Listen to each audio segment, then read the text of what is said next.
Olá meus amigos Book Crushers, aqui é o Henrique Neto para mais um vídeo do canal e hoje eu trago para vocês as minhas primeiras leituras desse ano de 2020.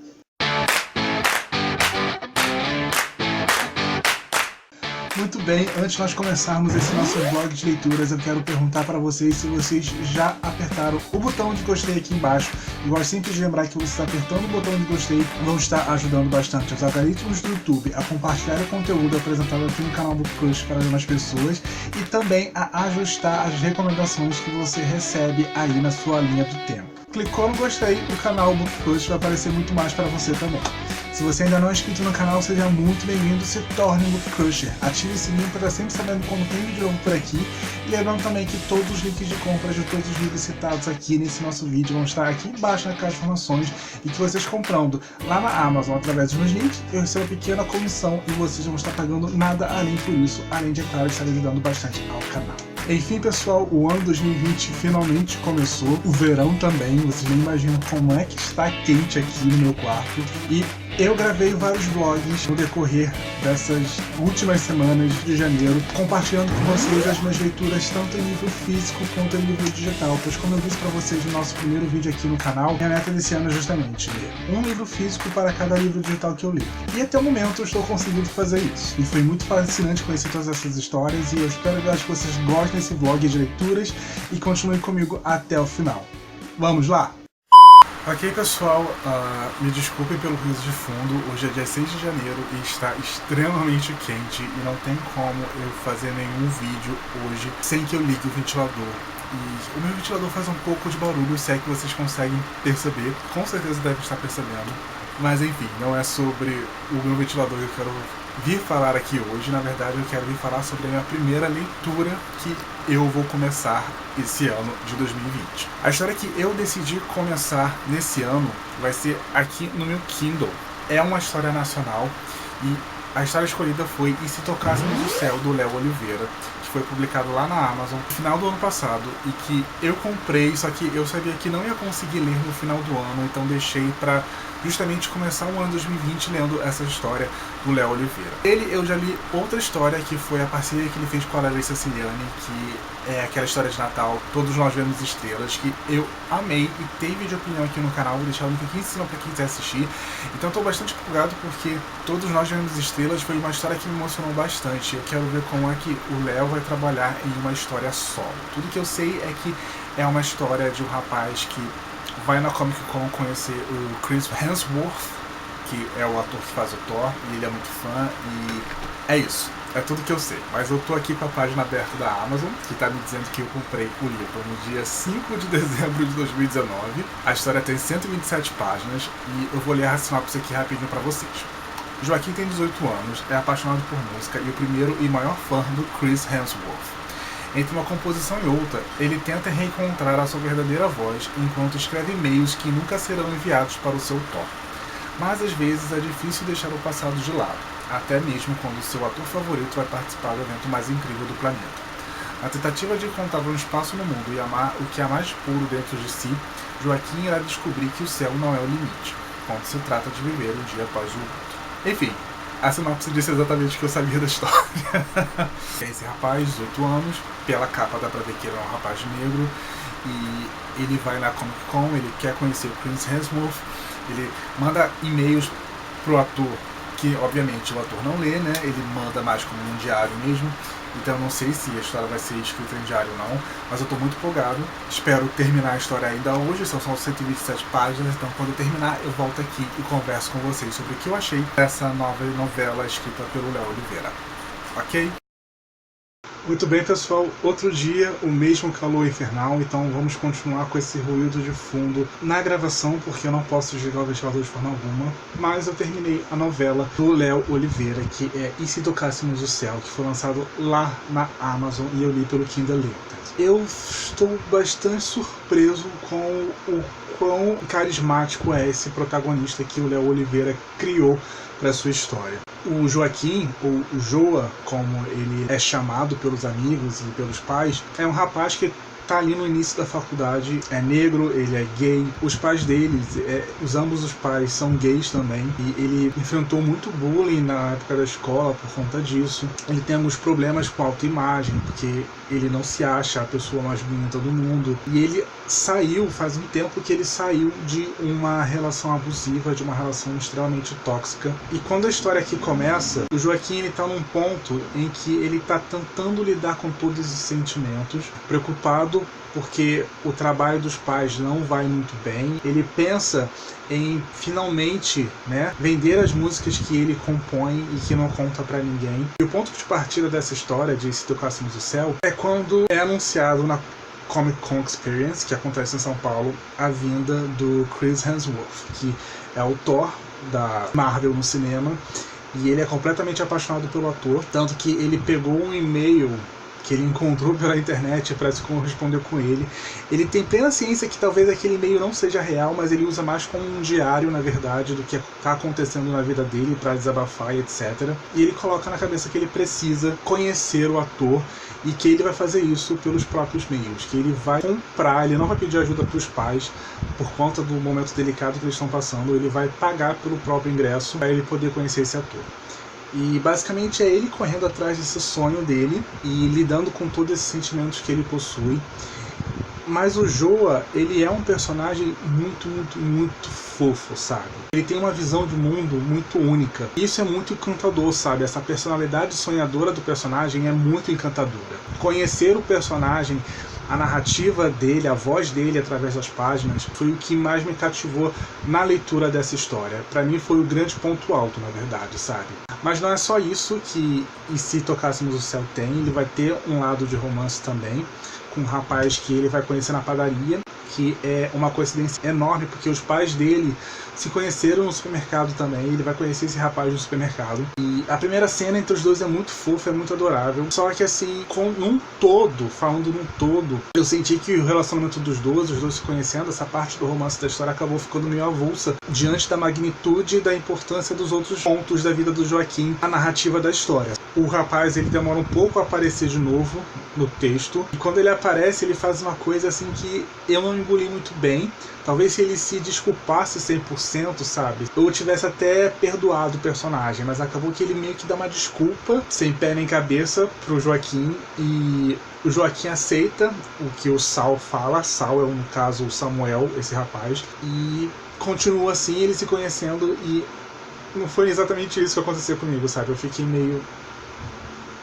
já não gostei tanto assim de você, o Joaquim merecia alguém melhor. Entretanto, mesmo eu não sendo cativado pelo Samuel, né, pelo par do Joaquim, eu gostei muito dessa história, da forma como o Joaquim encara a vida, da forma como ele vê o mundo, sabe, dessa forma meio poética, meio musical, e isso é muito presente no texto, sabe, vai ter algumas composições dele no decorrer da narrativa, e é tudo muito sonhador, sabe. Eu dei 4 estrelas para essa história do Léo Oliveira, e como eu disse, tem disponível no Kindle Unlimited. Agora eu vou passar para minha segunda leitura, que vai ser um livro físico. Eu vou fazer um sorteio da TBR no meu bullet journal, como eu mostrei para vocês no nosso último vídeo, e eu já volto para falar qual foi o livro escolhido.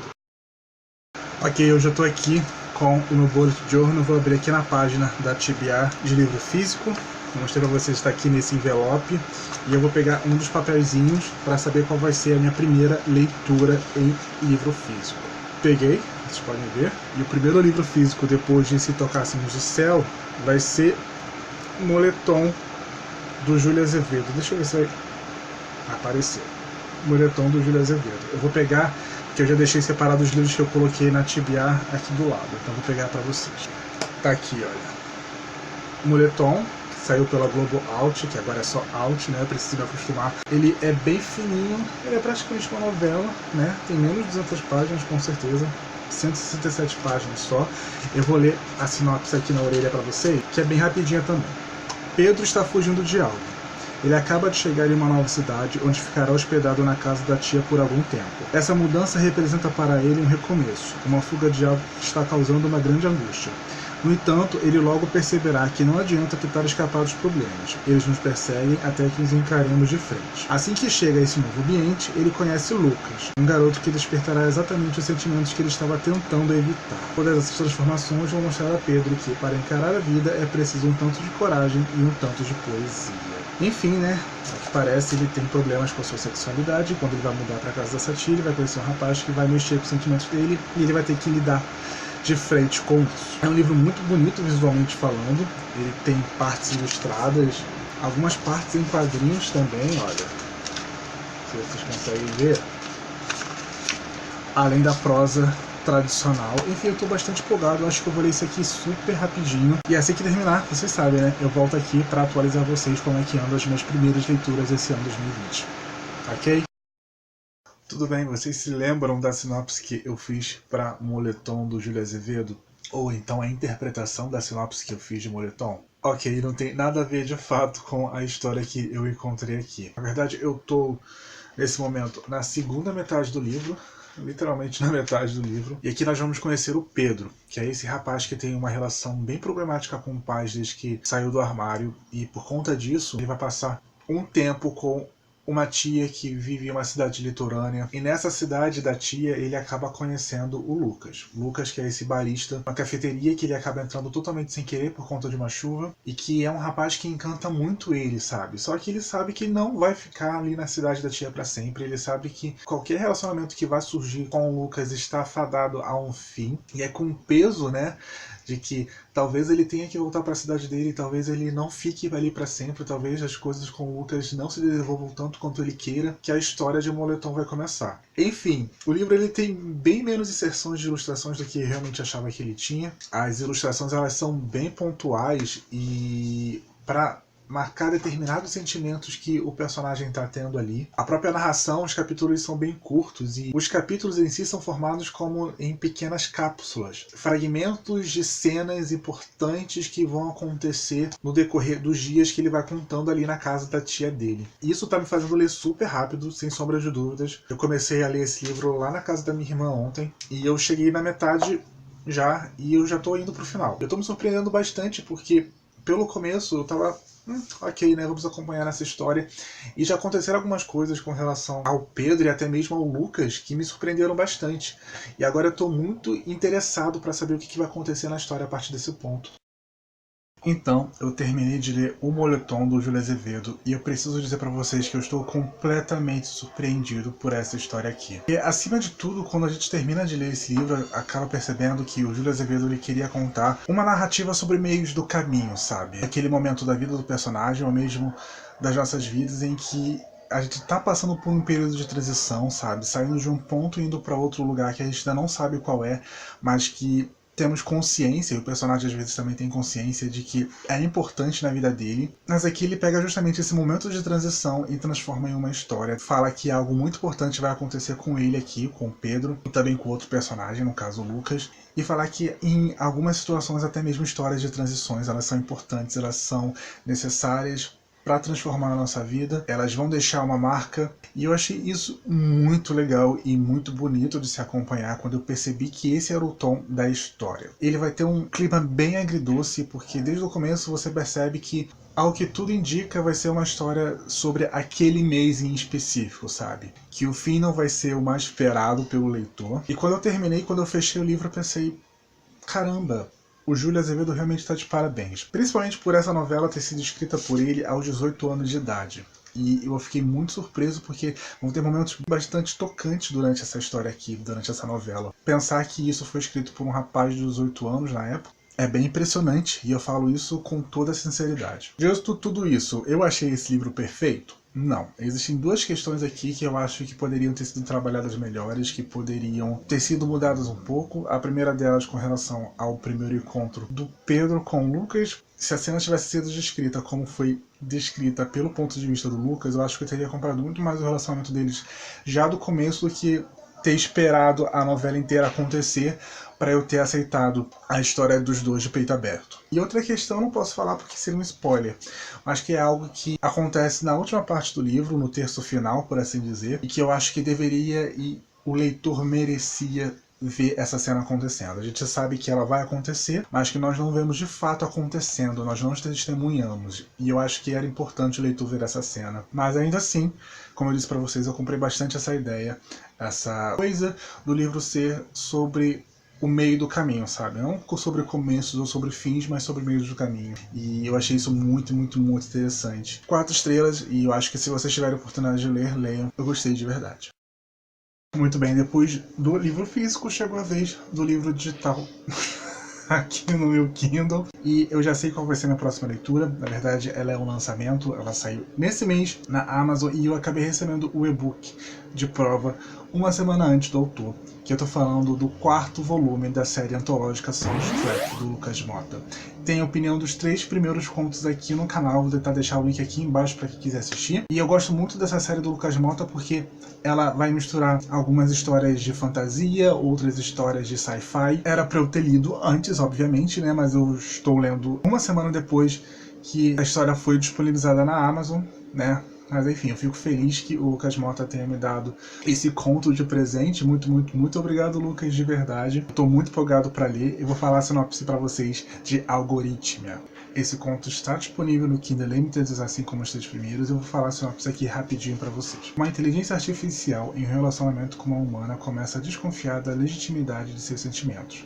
A RM20 foi construída para ser uma robô musical que replica apenas música sintética em bares, mas tem seu algoritmo alterado quando entra em contato com um banco de dados de música humana. Por isso, sai em busca de autodescoberta que põe em risco seu relacionamento e a própria noção do que tem em si.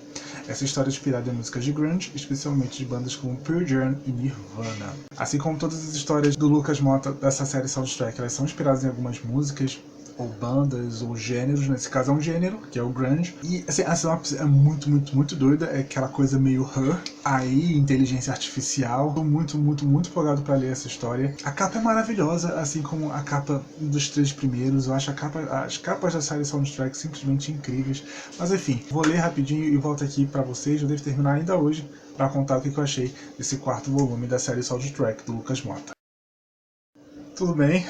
Pouco de 30 minutos depois do nosso último vídeo, eu terminei a minha leitura de Algorithmia, do Lucas Mota, o 4º volume da série antológica Soundtrack, que ele publica lá na Amazon, que tem disponível no Kindle Limited. Como eu disse pra vocês, depois de 2 fantasias, o Lucas volta pro sci-fi com essa história aqui de uma robô com uma inteligência artificial, que ela foi criada para tocar músicas em bares, tanto que na capa, não sei se dá pra ver, é uma mão robótica segurando uma guitarra, que é o instrumento que essa personagem toca, até que ela conhece a Jana, que é essa moça que frequenta o bar onde ela trabalha, e as duas começam a se envolver e tem esse relacionamento humana e robô que vai causar muito estranhamento, que vai trazer bastante preconceito para as duas, tanto a robô quanto a humana, tanto olhares, xingamentos e, enfim, coisas que o ser humano sempre faz. E isso vai acabar atingindo muito a protagonista,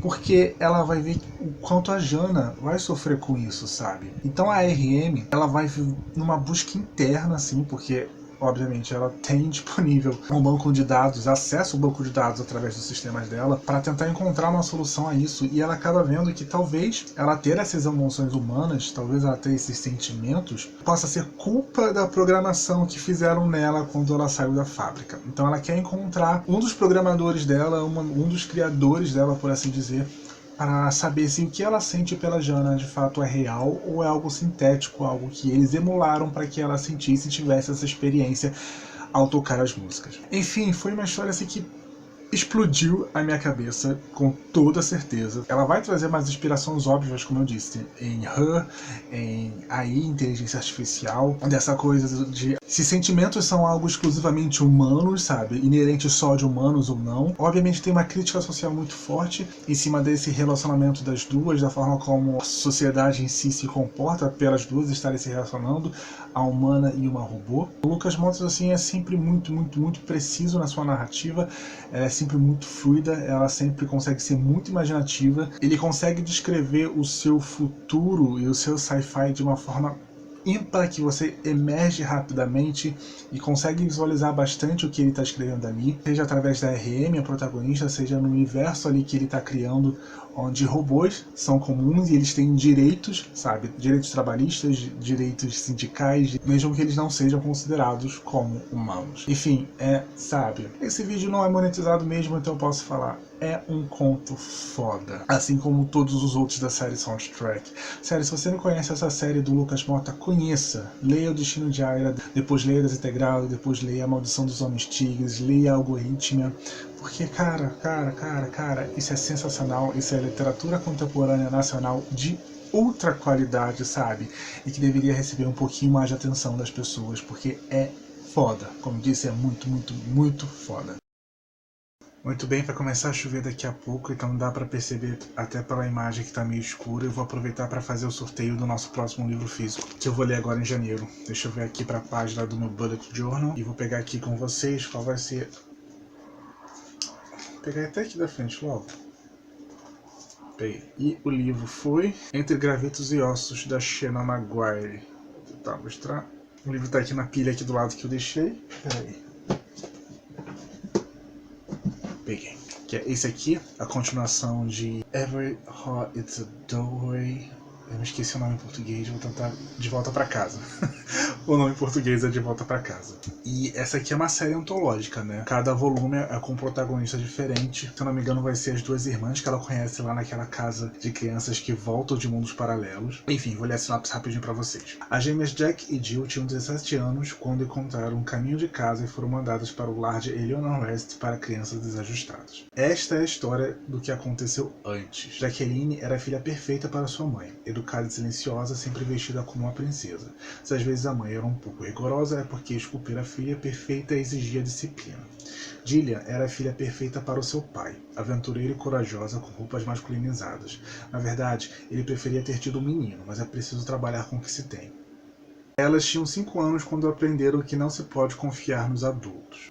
Tinham 12 anos quando desceram uma escadaria impossível e descobriram que um suposto amor nunca será preparação suficiente para uma vida repleta de magia em uma terra cheia de cientistas, morte e escolhas. Esse aqui, se não me engano, é um pouquinho maior do que o primeiro volume. Ele tem quantas páginas? 175 páginas. Vou começar a ler agora de noite e quando eu terminar eu volto aqui e conto para vocês o que eu tô achando dessa minha experiência de Entre Gravetos e Ossos. Muito bem, aqui nós estamos uma semana depois, mas eu finalizei o Entre Gravetos e Ossos da Shanna Maguire e eu acabei esse livro hoje. Na verdade, eu comecei e eu terminei esse livro hoje. Como eu falei pra vocês, são apenas 170 páginas, mas foram incríveis 170 páginas. Eu, de fato, não estava preparado para a história que eu encontrei aqui e eu fiquei muito maravilhado com o que eu encontrei aqui, com o que a Shanna Maguire fez aqui. Assim como o primeiro livro, ele é muito representativo, muitas referências a universos paralelos. Aqui nós vamos conhecer duas personagens que nós já havíamos vistos que eram importantes no primeiro livro, que são as gêmeas Jack e Jill. Só que aqui o livro, a Shanna Maguire, vai trazer uma outra luz sobre essas duas personagens, sabe? A gente pensa que conhece ela por algo que aconteceu no primeiro livro, e quando a gente lê aqui, a gente percebe que as duas personagens tiveram uma trajetória, uma jornada completamente diferente até chegar ao ponto onde nós a conhecemos no primeiro livro, porque esse livro aqui vai se passar antes nessa escola para crianças que voltam de mundos paralelos. Aqui vai ser de fato a viagem delas para esse mundo que é conhecido como Charnecas, como a capa traduz, é bem hostil, é bem sombrio, e essas duas personagens elas vão vir de um lar completamente desestruturado, apesar de elas terem uma condição financeira boa e morarem em um bairro de residência de classe alta. Mas toda a primeira parte do livro é justamente para mostrar para o leitor esse abandono parental que as duas personagens tiveram e como elas vão se desenvolver nesse universo das Charnecas. Eu achei esse tema muito bom, a forma como a autora desenvolve o abandono parental e como isso afetou a criação das duas personagens, sabe? Eu meio que considero como um grande tema central desse livro aqui. A primeira parte foi até um pouco difícil porque é justamente o nosso mundo, moldadas pelos pais a seguirem esses arquétipos, e o livro vai trabalhar muito também isso, os arquétipos de gênero, como os pais moldaram as duas personagens de uma forma que não eram elas, e que nas charnecas elas puderam muito se libertar dessas amarras que os pais colocavam sobre elas. Eu realmente fico com medo assim de dizer mais sobre esse livro, porque eu poderia dizer um spoiler do primeiro e até mesmo desse livro aqui, e eu não quero fazer isso. E ele é muito pautado no desenvolvimento da personalidade desses dois personagens, que é muito importante para o primeiro livro, mas que ainda assim é um livro assim avulso, porque essa é uma série antológica, ou seja, cada livro é separado do outro. É um livro único, muito bom, tanto que eu considero esse aqui muito melhor do que o primeiro livro, e olha que eu já me apaixonei completamente pelo primeiro livro dessa série. Mas a forma como ela desenvolve a Jack e a Jill aqui foi espetacular, de verdade. Sério, esse livro é muito genial mesmo. Eu fiquei completamente embasbacado com o trabalho que a Sharon Maguire fez desse livro aqui, e eu tô muito mais empolgado para ler o terceiro. Quando elas entram na charneca, a leitura desenvolveu assim. Eu acho que eu li até muito mais rápido do que eu li o primeiro livro, sabe? Sério, 5 estrelas e de fato meu primeiro favorito desse ano. Eu queria gravar até um vídeo assim só pra ele, mas eu tenho certeza que eu acabo soltando algum spoiler se eu fizer um vídeo só pra Entre Garotos e Ossos. Mas fica aqui essa minha outra recomendação. Leia essa série da Sharon Maguire, que é publicada pela editora Mundo Branco, porque é sensacional, é incrível e só leia. Enfim, vamos aproveitar que nós já estamos aqui e ler logo uma história aqui no meu Kindle. Esse é mais um livro que eu recebi uma prova adiantada do próprio autor, no caso a autora, que foi a Maria Freitas, que enviou pra mim, e mais uma vez eu só tô conseguindo ler depois do livro ter sido lançado lá na Amazon, o que é uma vergonha. Sério, me desculpem, Maria, isso foi vergonhoso, eu sei. Mas o que eu quero muito ler no momento é o Mais e Si, que é o primeiro conto dessa série antológica chamada Clichê em Rosa, Roxo e Azul, que vai contar com personagens bissexuais ao longo de toda a narrativa. Esse primeiro conto, que é o Mais e Si, tem 84 páginas e a sinopse é o seguinte: e se o cantor sertanejo Henrique voltasse para casa depois de uma temporada de shows e tivesse que aprender a lidar com o novo namorado de sua esposa? E se esse novo namorado o fizesse se sentir mais em casa do que nunca? Pela breve sinopse e pela capa, dá pra perceber que é um poliamor. A esposa desse protagonista, que é Henrique, meu xará, tem um novo namorado, e o Henrique, o protagonista, vai acabar se apaixonando por esse namorado também. E eu quero saber muito como é que vai ser essa história, porque, pelo que eu entendi, ela é um spin-off de duas outras histórias que a Maria Freitas já escreveu, que se chama As Razões de Cris e As Razões de Henrique, só que ele funciona meio como um epílogo com um final diferenciado do que essas duas histórias têm. E eu quero saber como é que isso vai funcionar. Eu realmente não conheço as outras duas histórias da Maria Freitas, apesar de eu já ter lido outras coisas da autora. E eu tô muito empolgado, eu acho essa capa maravilhosa. Vamos ver o que eu vou achar de Mais e Si. É uma novela bem rapidinho, eu com certeza devo ler agora. E volto logo para falar para vocês o que eu achei de Mais e Si. Então, eu acabei agora Mais e Si, da Maria Freitas, o primeiro conto da série Clichês em Rosa, Roxo e Azul. E o que eu posso dizer sobre essa novela, sobre essa noveleta, é que essa é uma história sobre poliamor que eu não sabia que eu precisava ler até eu ler essa história. Tudo vai ser narrado pelos olhos do Henrique, que é esse cantor sertanejo, que volta para casa depois de uma temporada de shows e vai acabar conhecendo o novo namorado da esposa. Eles têm uma relação aberta e é a primeira vez que a esposa vai se envolver com um relacionamento fixo, que é o Pedro, que é esse outro cantor sertanejo também, que também já foi bastante conhecido, mas que no momento está com a popularidade meio em baixa devido a algo que ele fez. E nós vamos ter esses primeiros dias da volta para casa do Henrique, ele narrando como é que é reencontrar a esposa dele, como é que é essa situação de ter esse namorado da esposa dele ali na casa dele também, e como é que funciona esse relacionamento. E além disso, é claro, vai ter o próprio Henrique se apaixonando por esse cara, que é o Pedro. E como a Cris reage a isso tudo, né, esse novo desdobramento do relacionamento dos três. E é tudo narrado de uma forma tão única, sabe? Porque é inserido ali no universo de cantores sertanejos. Quando é que você pensaria nisso, sabe? Eu simplesmente nunca pensei nisso. Então tem bastante referências a esse universo, a gravadores e a cantores. A forma como tudo se desenvolve no decorrer desse conto, dessa noveleta, é muito apaixonante, e você compra esse relacionamento dos três, tá? Sabe? Você torce por isso. Porque eu achei esse final assim, que tão perfeito, sabe? Tão apaixonante de verdade. Esse foi um trisal assim que me cativou mesmo. sério, eu fiquei muito cativado por esses personagens. E é aquele tipo de história que é feita pelos personagens, sabe? Os personagens é a parte mais importante da história em si. Enfim, eu dei 5 estrelas para Mais e Si. Eu quero saber qual vai ser a próxima história dessa série da Maria Freitas, mas assim, ela já começou de uma forma maravilhosa, porque eu me apaixonei de verdade por esses 3 personagens. Eu queria que fosse uma história muito maior, sabe? E eu queria ter visto uma outra cena, que é meio que o desfecho da novela, e eu não vou contar o que é, mas se você já leu, já deve imaginar qual é a cena que eu queria ter visto. Eu acho que eu fechei esse mês assim com histórias maravilhosas, com toda certeza. Muito bem, pessoal, esse foi o nosso primeiro vídeo de leituras desse ano 2020. Espero de verdade que vocês tenham gostado desse formato de vlog de leituras. Me desculpem estar terminando o vídeo assim, completamente melado de suor, mas vocês sabem como é que é, né? Calor do Rio de Janeiro é o máximo que eu posso fazer, então tem barulho de ventilador no fundo, sério, me desculpem mesmo por isso. Enfim, vocês gostaram das 5 leituras que eu apresento por aqui, quais foram os vídeos que vocês já viram? Deixa aqui embaixo nos comentários, vamos conversar. Vocês sabem que conversar com vocês é muito parte de bem. Mas se gostaram do vídeo, clique aqui embaixo gostei, deixe os algoritmos do YouTube saberem que vocês aprovaram o conteúdo apresentado aqui no canal. Se ainda não são inscritos no canal Book Crusher, sejam muito bem-vindos, se torne um Book Crusher. Ative esse link para estar sempre sabendo quando tem vídeo novo por aqui. Lembrando que eu também estou no Instagram e no Twitter. Para quem quiser me seguir, os links vão estar aqui embaixo na caixa de informações, juntos com o meu perfil por Goodreads, ainda o link de compra de todos esses livros já na Amazon. Enfim, pessoal, muito obrigado por terem assistido ao vídeo por aqui. Eu tenho certeza que ele ficou gigantesco, mas eu precisava falar bem muito sobre essas 5 histórias. Pois aqui tem o Renato para o nosso primeiro vídeo de leituras do canal Book Crusher desse ano 2020. Tchau e até o nosso próximo encontro.